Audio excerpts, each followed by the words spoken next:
At 4 pounds, 6.8 ounces, this is by far the heaviest handgun that I have. If you don't classify braced PDWs and subgun type guns like the MCX and MPX as handguns, it's impractically heavy. Because it's huge and gas operated and ammo sensitive, and not just ammo sensitive, it's also grip sensitive, it tends to be not particularly reliable either. The grip is too big for most people. It's hard to reach the controls because of that. And the muzzle brake, which helps reduce the recoil, is also kind of like getting slapped in the face with a hot fish every time you pull the trigger. And the gun's retail price is also expensive. And I don't know what they're going for by the time you see this. And maybe in the far post-apocalypse when you're watching this, you'll have the mutant hands necessary to make the grip a non-issue. But in the year 2025, they're basically good piston rifle expensive. I had fully expected to buy one of these, shoot it a few times, and then deal with the issues that they are kind of famous for at this point, and then throw it in the safe, knowing that I had a foolish gun purchase in my collection and under my belt.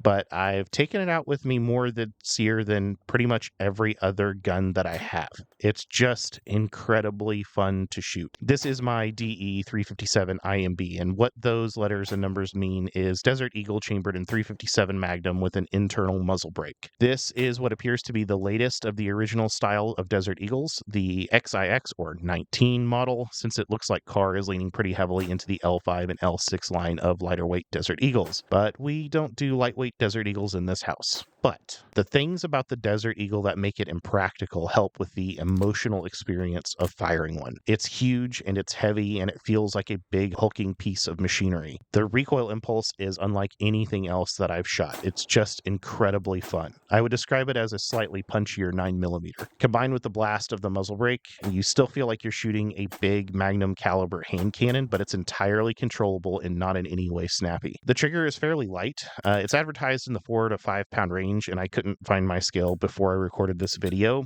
but it has a little more creep than I would like, but still it's plenty light enough for decent accuracy. Now, as far as reliability, I had my sights set pretty low, expecting a failure 1 or 2 in every magazine, but so far I've only had 4 failures, 2 of which were failures to go into battery, where the slide was still partially open, didn't close all the way, and 2 were failures to feed out of about 250 rounds using a mix of the recommended American Eagle 158 grain and some PMC 158 grain that I already had on hand. Now, 2 of those failures were just in the first 2 magazines, and 2 of those failures were when I was paying more attention to recording than my grip. So while this isn't a gun I would come to rely on in an emergency situation, it is definitely reliable enough for me to put a few mags through at the range without feeling constantly frustrated.